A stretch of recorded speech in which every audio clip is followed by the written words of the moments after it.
तो आज हम अपना वेबिनार शुरू कर रहे हैं और हम आज फिर से जो एक बहुत ही इम्पोर्टेंट टॉपिक ले रहे हैं जो आजकल जो ऋतु संधि काल में लोगों को बहुत परेशान कर रहा है।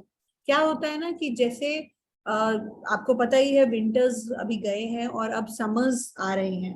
तो ऐसे में कई बार आप देखेंगे एलर्जीज बहुत ज्यादा हो रही हैं। स्किन के ऊपर बहुत ज्यादा एलर्जीज देखने को मिल रही हैं, लोगों को चकत्ते हो रहे हैं, लोगों को खुजली बहुत ज्यादा आ रही है। इवन मैं जो व्हाट्सएप पे जो मैसेजेस ले रही हूँ उसमें भी मैक्सिमम जो प्रॉब्लम्स आ रही हैं वो स्किन रिलेटेड आ रही हैं। तो हम लोग स्किन को ही उठाएंगे आज सबसे पहले। तो स्किन को सबसे पहले समझना बहुत जरूरी है। क्यों? क्योंकि हमारा जो स्किन है बेसिकली वो हमारे शरीर की एक नेचुरल प्रोटेक्टिव कवरिंग है। और ये इसे आप जान के आपको मतलब अचंभा भी होगा कि इसे largest organ of the body कहते हैं। और त्वचा जो है बेसिकली हमारे शरीर का बाह्य आवरण तो है ही है। इसे हम एपिडर्मिस कहते हैं और ये बेसिकली सीधा वातावरण के संपर्क में आता है। मतलब जो भी क्लाइमेट के अंदर चेंजेस हैं उनसे सीधा जो संपर्क है वो हमारे त्वचा का होता है। इसीलिए त्वचा का जो भी रोगाजन वगैरह के खिलाफ शरीर की सुरक्षा में एक बहुत ही महत्वपूर्ण रोल है। और इसके क्या क्या कारण, स्किन क्या करती है आपके लिए? स्किन इंसुलेशन का काम करती है, टेम्परेचर मेंटेन करती है आपके लिए, टच का स्टिमुलस है, विटामिन डी का एब्जॉर्प्शन भी स्किन के थ्रू ही होता है। और स्किन केयर के लिए आयुर्वेदा से अच्छा और कुछ भी नहीं। आयुर्वेदिक औषधियां ना केवल आपके स्किन को हाइड्रेशन देती हैं, आपके स्किन को मॉइस्ट करती हैं, इवन न्यूट्रिएंट्स की कमी को भी पूरा करती है। तो स्किन का जो रोल है वो आयुर्वेद के अंदर और आयुर्वेद के रिलेटेड प्रोडक्ट्स के अंदर बहुत ही अच्छा माना गया। सबसे पहले जो फर्स्ट स्टेप है वो ये है कि हमें अपनी स्किन को पहचानना बहुत जरूरी है। 3 कैटेगरीज होती हैं हमारे स्किन की। देखिए हर एक का स्किन डिफरेंट होता है। ऐसा नहीं है कि आपका स्किन जैसा है दूसरे का स्किन भी ऐसा ही होगा। तो वात कैटेगरी के स्किन है, पित्त कैटेगरी का स्किन है और कफ कैटेगरी का स्किन है। वात कैटेगरी का स्किन बहुत ही ड्राई होता है। वात मतलब वायु, तो skin will be very dry. पित्त कैटेगरी कॉम्बिनेशन होती है, कहीं पे सूखा होगा कहीं पे दाने होंगे, इस तरह का कॉम्बिनेशन स्किन होती है। कफ स्किन जो होता है वो ऑयली होता है। कफ जैसे कि नाम ही सजेस्ट करता है कि पानी से युक्त, मतलब ऑयल ज्यादा होना। ठीक है ना। अब वात त्वचा किसी की भी अगर आप देखोगे सूखी त्वचा है, खुरदरी त्वचा है, चमक नहीं है उसमें, नमी की कमी है, ड्राई स्किन बहुत ज्यादा है, तो वो एक वातज स्किन है। यही अगर पित्तज स्किन है उसमें गंदगी होती है, इतना साफ स्किन नहीं होता, फुंसियां बहुत ज्यादा दिखेंगे आपको, मोल्स होते हैं, वेरी सेंसिटिव टू द सन। अगर आप सन में बाहर निकलोगे तो आप देखोगे कि बहुत जल्दी लाल हो जाता है, स्किन पे पैचेस बन जाते हैं, चकत्ते आने शुरू हो जाते हैं। कफद स्किन जो होती है वो बहुत ही ड्राई होती है, ऐसा लगता है कि बहुत ही ओल्ड स्किन है। कॉम्बिनेशन स्किन भी बोलते हैं इसको। तो स्किन जो है वो बेसिकली हमारे शरीर का बहुत ही सेंसिटिव हिस्सा है, इसीलिए इसका सही ख्याल रखना बहुत ही जरूरी है। और स्किन पर बेसिकली जो भी प्रदूषण है, धूल मिट्टी है, केमिकल्स हैं, इन सब का बहुत ही प्रभाव पड़ता है। ठीक है। कोई भी स्किन एलर्जी है वो कहाँ से शुरू होती है? जब आपके स्किन पे रैशेस हैं, दाने हो रहे हैं, सूजन बन रही है, ये सब चीजें जब देखने को मिलती हैं उसका मतलब है कि स्किन आपकी एलर्जी प्रोन हो रही है। अब स्किन एलर्जी के क्या प्रकार हैं उसमें जाते हैं। तो स्किन एलर्जी के जो प्रकार हैं वो, उसको देखने से पहले ये देखना जरूरी है कि आपको बार बार स्किन एलर्जी क्यों हो जाती है। क्या ये एक्जिमा है या आपको कुछ सोरियासिस रिलेटेड प्रॉब्लम हो रही है? स्किन एलर्जी कोई भी है ये आपके पित्त दोष से रिलेटेड है। मतलब आपके स्किन में आपके लिवर रिलेटेड कुछ ना कुछ ऐसा कुछ प्रॉब्लम देखने को आ रहा है जिसकी वजह से ये प्रॉब्लम्स बन रही हैं। तो एक्जिमा, फर्स्ट इज एक्जिमा। इस तरह जिस तरह आप देख रहे हैं इस तरह का एक पैटर्न आपको पेशेंट के हाथों पे, पैरों पे, कहीं ना कहीं बॉडी पे मिलेगा। एक्जिमा एक सामान्य शब्द है जो कई बार अलग अलग परिस्थितियों में इस्तेमाल होता है।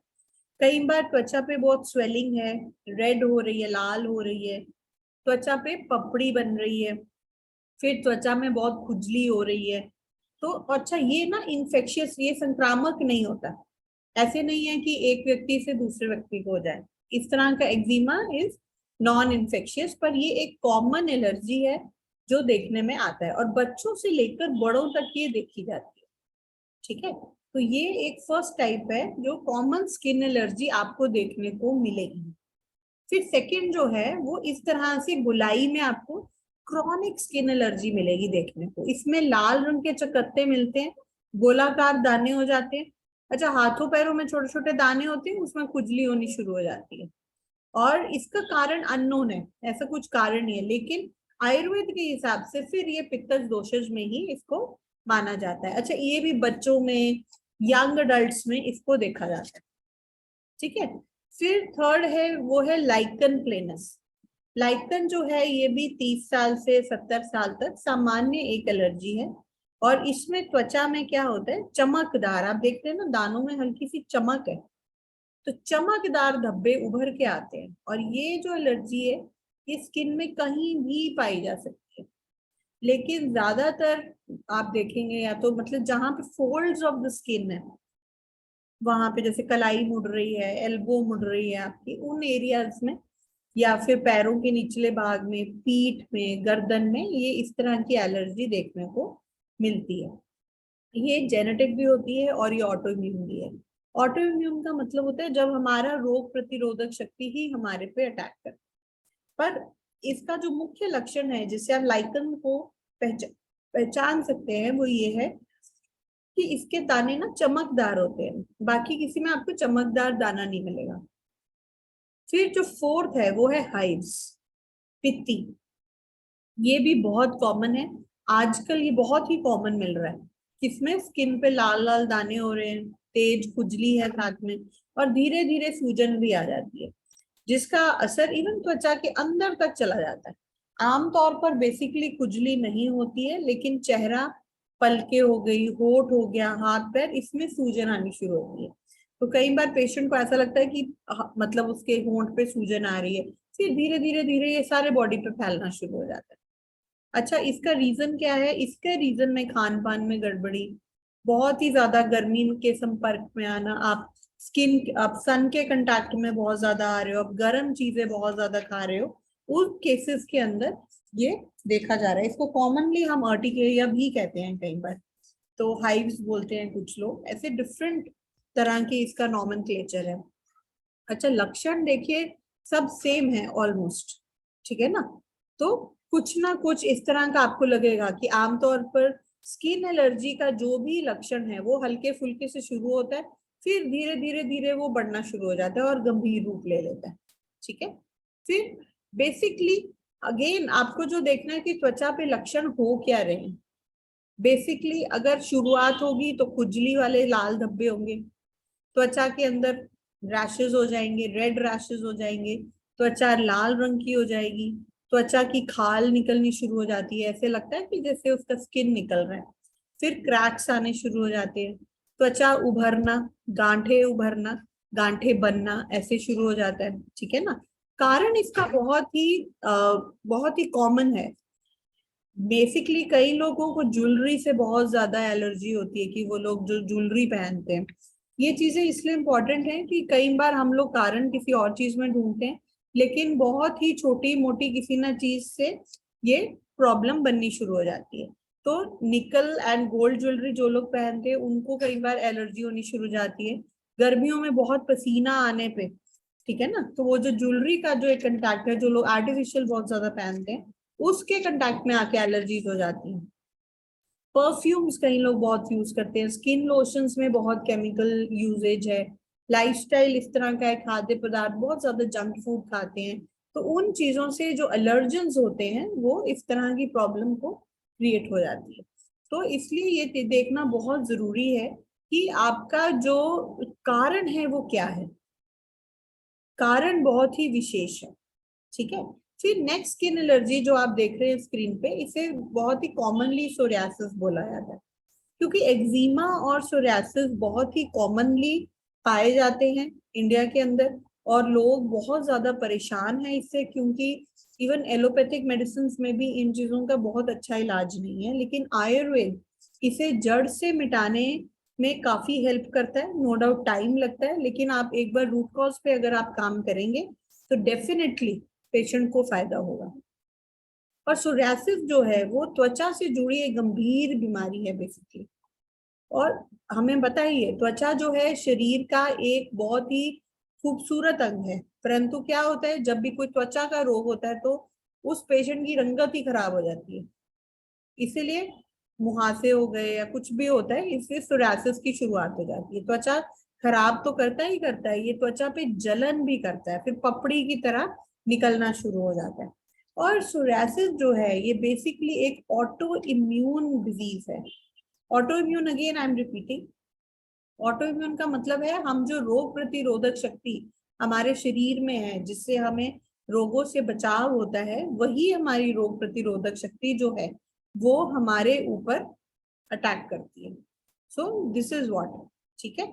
अच्छा, उसके बाद क्या है कि अडल्ट्स में ये ज्यादा पाया जाता है, ये आपको बच्चों में इतना देखने में नहीं मिलेगा।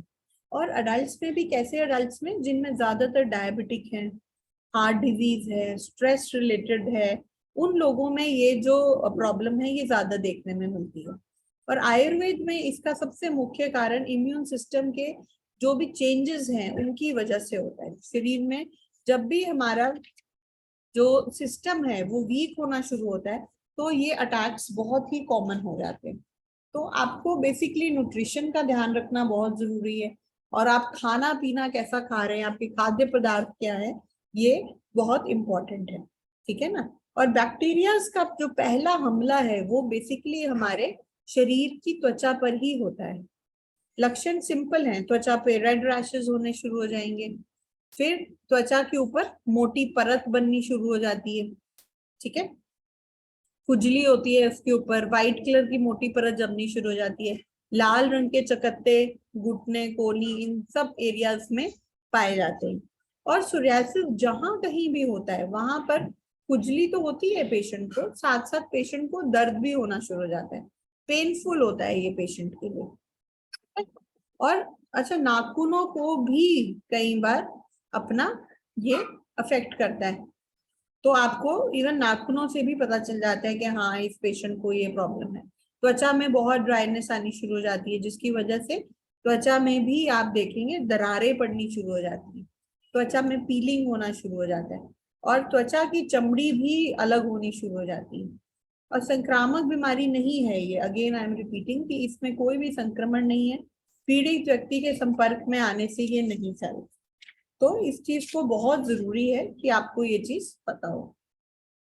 अच्छा, एक और चीज है कि बहुत छोटे छोटे ये मुहासों के रूप में शुरू होती है, और उसमें क्या है कि आपका जो स्किन के जो रोमकूप होते हैं उसमें जो मृत त्वचा कोशिकाएं होती हैं, सीबम होता है, वो तेल से भरा होता है बेसिकली, और किशोर अवस्था में ज्यादा देखा जाता है ये। तो सामान्यतः जब भी स्किन से निकलने वाले ऑयल का उत्पादन बहुत ही बढ़ जाता है, मतलब जो ऑयल सिक्रीट करने वाले जो हमारे सेल्स हैं वो बहुत ज्यादा ऑयल सिक्रीट करते हैं, तो स्किन सेल्स जो है हमारे उनके फैलाव में कमी आ जाती है। तो उससे क्या होता है, स्किन सेल्स ब्लॉक हो जाते हैं क्योंकि ऑयल बहुत ज्यादा सिक्रीट हो रहा है। तो उससे क्या होता है, ऑयल ब्लॉक हो गया तो ब्लॉक होने से वहीं पर ही वो रुक जाता है बेसिकली। रुकने से, ब्लॉकेज से क्या होता है, रुकने से वहां पे मुहासा बनना शुरू हो जाता है। तो ये ऑयली जो स्किन है, ये बेसिकली जिनकी स्किन ऑयली होती है उनको ये त्वचा ज्यादा परेशान करती है। और ये जो मुहासे हैं ये बेसिकली आपके स्किन के ऊपर मवाद बन जाता है, इसके अंदर पस बननी शुरू हो जाती है, फिर मवाद के भी छोटे बड़े आकार के ना छोटे छोटे थक्कों के रूप में दिखाई देता है, और ये जो थक्के हैं ये अपना आकार बढ़ना शुरू हो जाता है, फिर ये बाद में स्कार्स छोड़ देते हैं। बहुत ज्यादा चेहरों पे होते हैं, जहां पे भी आपका ऑयल ग्लैंड ज्यादा सक्रिय है, जहां पे भी ऑयल ज्यादा है आपके बॉडी के अंदर, वहां पे जहां पे भी मतलब तेल ग्रंथि ज्यादा है, वहां पे जैसे चेहरा हो गया, गर्दन हो गया, कंधे और छाती हो गई, पीठ का ऊपर का हिस्सा हो गया, मतलब जहां पे भी आपका ऑयल ग्लैंड ज्यादा है वहां पे इसका जो फैलाव है वो ज्यादा रहता है। और इसमें क्या है, एक और चीज है, इसमें हार्मोन लेवल्स भी देखने पड़ते हैं। आमतौर पर एंड्रोजन नाम का जो हार्मोन होता है उसके वृद्धि के परिणाम स्वरूप भी इस तरह का प्रॉब्लम देखा जाता है। उससे भी तेल का उत्पादन बढ़ने से, मतलब आपके जो ऑयल ग्लैंड्स हैं उनका ज्यादा सिक्रीट करने से, ऑयल ग्लैंड्स में से ऑयल ज्यादा सिक्रीट जब होता है तब हमारे स्किन पर जो ये पूरा का पूरा शोषण देखने को मिलता है और इरिटेशन बढ़ जाती है। इसके अंदर स्किन इरिटेटेड, हमारे छेद अवरुद्ध हो जाते हैं और ये पूरा मुहासे में कन्वर्ट हो जाता है। तो आप देख रहे हैं इसके पीछे कितना साइंस है। तो आपको ये देखना बहुत जरूरी है कि शुरुआत कैसे हो रही है ताकि हम उसके ऊपर काम कर सके। और इसके प्रकार भी हैं, जैसे ब्लैक हेड्स हो जाते हैं, व्हाइट हेड्स हो जाते हैं, छोटे दानों के रूप में शुरू होता है, फिर कई बार ये अल्सरेशंस में भी कन्वर्ट हो जाता है। ठीक है, तो फिर ब्लैक हेड क्या होता है, बेसिकली उसमें आपके स्किन पर जो भी मौजूद ब्लैक हेड्स है वो ब्लैक कलर के दाग की तरह आपको नजर आएगा। जो भी डेड स्किन सेल है वो एक्स्ट्रा ऑयल के कारण, आपका जो भी स्किन सेल और एक्स्ट्रा ऑयल है वो हमारे जो पोर्स होते हैं उनके खुल जाने पर होते हैं। और ये जो पोर्स है उसके अंदर जो ऑयल होता है वो हवा के संपर्क में आने से काला हो जाता है। तो जो ब्लैक हेड है वो देखने को मिलता है। फिर व्हाइट हेड्स भी होते हैं। व्हाइट हेड्स भी तब होते हैं जब आपका जो डेड स्किन सेल है और ऑयल है उससे आपका जो पोर है वो बंद हो जाता है, तो व्हाइट हेड्स हो जाते हैं। ठीक है, फिर छोटे छोटे थक्के होते हैं, देयर आर पैप्यूल्स, छोटे छोटे। इसमें जो पैप्यूल्स हैं वो इस तरह होते हैं कि जब आप अपने चेहरे को ज्यादा छूते हो, आप बार बार टच कर रहे हो, पेनफुल होता है बहुत, तो पता चलता है ये पैप्यूल्स हो गए। फिर सिंपल पिंपल्स हैं। सिंपल पिंपल्स छोटे छोटे लाल रंग के निशान होते हैं आपकी स्किन के ऊपर जो कॉमनली देखने को मिलते हैं बहुत। इस तरह का कॉमनली पिंपल्स आ रहे हैं, है ना। तो ये जो चीजें हैं ये बहुत ही कॉमन है और किशोरावस्था में ज्यादा देखने को मिलते हैं जो जितने पिंपल्स होते हैं। तो इसका आपको ध्यान रखना है। फिर टिप के ऊपर होते हैं ये। फिर अच्छा, कई बार ये जो पिंपल्स हैं इनमें गांठें भी बन जाती हैं, नोड्यूलर हो जाते हैं ये। आप उसको टच करोगे तो ऐसे लगेगा इसके नीचे गांठ है, होता है ना। तो ये स्किन की गहराई में चले जाते हैं और फिर थोड़ा ठोस हो जाता है ये। अच्छा, कई बार सिर्फ आपको ऐसे लगेगा कि गांठ हो गई है। कभी कभी उस गांठ के अंदर सिस्ट भी बन जाते हैं। आप उसको ऐसे ऐसे टच करोगे, थोड़ा सा पानी निकलेगा, तो ये मवाद से भरी हुई गांठ बन जाती है फिर। और लेकिन जब भी आप उसको सिस्ट में से पानी निकालोगे वो स्कार छोड़ जाएगा, वो निशान निकालना बहुत मुश्किल होगा। तो ये बहुत ही जरूरी है कि आप इसका ध्यान रखिए। ये देखिए, ये सिस्ट फॉर्म में कन्वर्ट होना शुरू हो गया। लाइफस्टाइल चेंज बहुत जरूरी है इसको ठीक करने के लिए। दिन में कम से कम आप पेशेंट को बोलिए 2 बार तो चेहरा जरूर धोए, कम से कम, स्पेशली जब पसीना आ रहा है बहुत, पसीना आने के वक्त अपने चेहरे को जरूर धोए। त्वचा को स्क्रब नहीं करे, उसको किसी भी स्क्रब से बहुत ज्यादा हार्म होता है। तो कोई भी पिंपल वाली जो भी स्किन है या स्किन रिलेटेड कोई प्रॉब्लम है उसमें कभी भी आपको पिंपल्स से अवॉइड करना चाहिए कि स्क्रब नहीं करिए। ठीक है, देन त्वचा धोने के लिए आप गुनगुने पानी का उपयोग करिए, उससे बहुत ही बढ़िया रहेगा। और खुजली भी एक प्रकार का चर्म रोग है। अब क्या होता है कि कई बार कोई दाना नहीं है, सिर्फ एक रेडनेस है और इचिंग है, जैसे आप स्क्रीन पे भी देख रहे हैं पेशेंट को सिर्फ खुजली का प्रॉब्लम है, तो ये भी एक चर्म रोग है। और ये इस तरह की खुजली किसी भी हिस्से में, पूरे शरीर में, शरीर के अलग अलग हिस्से में ये हो सकती है। और आमतौर पर खुजली का क्या होता है कि समस्या क्या रहती है कि ये त्वचा में बहुत अधिक देखी जाती है। ड्राई स्किन आपको प्रेगनेंसी में भी देखने को मिलेगी, लिवर डिजीज में भी देखने को मिलेगी। और खुजली बहुत आम है, किसी भी उम्र में भी हो सकती है। और स्किन स्वाभाविक रूप से खुजली के कारण ड्राई होनी शुरू हो जाती है, या फिर आप देखेंगे रेडनेस आनी शुरू हो जाएगी। पेशेंट खुजली करेगा या तो बहुत ड्राई हो जाएगी स्किन, या फिर स्किन बहुत ज्यादा रेड हो जाएगी। और खुजली से क्या है, खोपड़ी, हाथ पैर, छोटे क्षेत्र, पूरी शरीर को प्रभावित कर सकती है। तो जो खुजली का जो एक सरफेस एरिया है वो एक अनगिनत सरफेस एरिया है। और साथ में इसके रेडनेस हो सकती है, खरोंच के निशान, आप बहुत ज्यादा इसको अगर खुरच देंगे तो पेशेंट को निशान आ सकते हैं उसके ऊपर। और सूखी कटी त्वचा हो सकती है, वो ज्यादा संक्रमण के लिए वल्नरेबल हो जाती है। तो इसका आपको बहुत ध्यान रखने की जरूरत है। ठीक है, तो स्किन को इस तरह से बहुत ध्यान रखने का जरूरत है। अगर कोई भी स्किन पे, त्वचा पे चकत्ते आ रहे हैं, खरोंच आ रही है, जलन आ रही है या फफोले आ रहे हैं, तो आपको बहुत ध्यान रखने की जरूरत है इसके अंदर। ठीक है ना। तो वाइटियम आपको क्या ऑफर करता है इसके अंदर? वाइटियम ऑफर करता है डर्मी टैबलेट। डर्मी में क्या है? डर्मी का जो कॉम्बिनेशन है बाकुची के साथ, मंजिष्ठा के साथ, खदीर के साथ, गंधक रसायन, अनंत मूल गिलोय, ये सारा जो कॉम्बिनेशन है ये बेसिकली ब्लड का प्यूरिफाइंग का कॉम्बिनेशन है। और वाइटियम का एक और नया प्रोडक्ट आया रिसेंटली जो रक्त शोधक सिरप है, वो आप पेशेंट को दीजिए। वो क्या है? ब्लड प्यूरिफायर का काम करता है।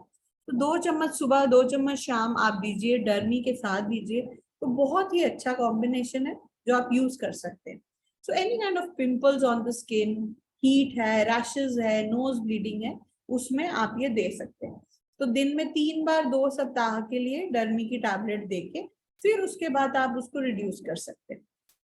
एक और चीज है कि सिर्फ डर्मी टैबलेट देने से नहीं बनेगा, आपको कुछ ना कुछ ये देखना पड़ेगा कि अगर पेशेंट का कुछ ना कुछ हीट आ रहा है बॉडी में से, तो थोड़ा सा आपको उसको इम्यूनिटी प्लस दीजिए साथ में, या लिवसिड दीजिए साथ में, डिपेंडिंग अपॉन उनको क्या प्रॉब्लम आ रही है।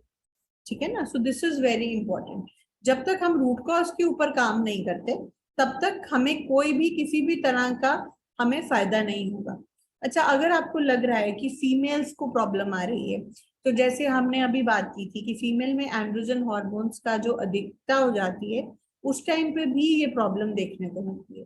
तो आपको बेसिकली क्या करना है कि जैसे फीमेल्स हैं तो आप उनको लेडी फिट दे सकते हैं, साथ में ल्यूको लगा सकते हैं, इम्यूनिटी प्लस और रक्त शोधक सिरप के साथ आप डर्मी टैबलेट दीजिए तो जरूर फायदा होगा।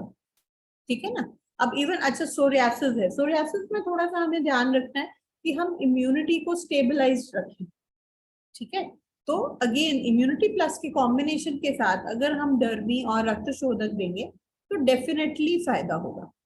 फिर कई बार जैसे मेरे पास अभी पीछे जो व्हाट्सएप पे मैसेजेस आ रहे थे वो यही है कि आप जैसे आपने कोई पेशेंट है या कोई फीमेल्स हैं जिनके स्किन के ऊपर बहुत रैशेस हैं, तो फर्स्ट स्टेप होगा कि आप पहले रैश को ठीक करो।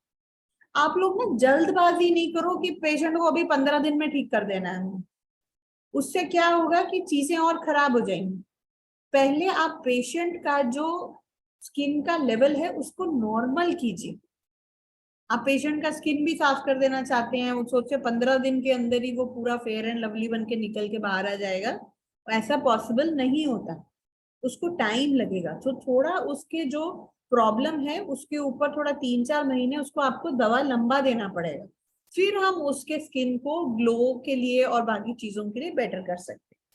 जैसे अभी कल परसों ही मेरे को किसी पेशेंट ने बोला कि उन्होंने एक मुहासे वाला पेशेंट था और उसको एलिक्सर लगाने को दे दिया तो उसके स्किन के ऊपर रैश बढ़ गया।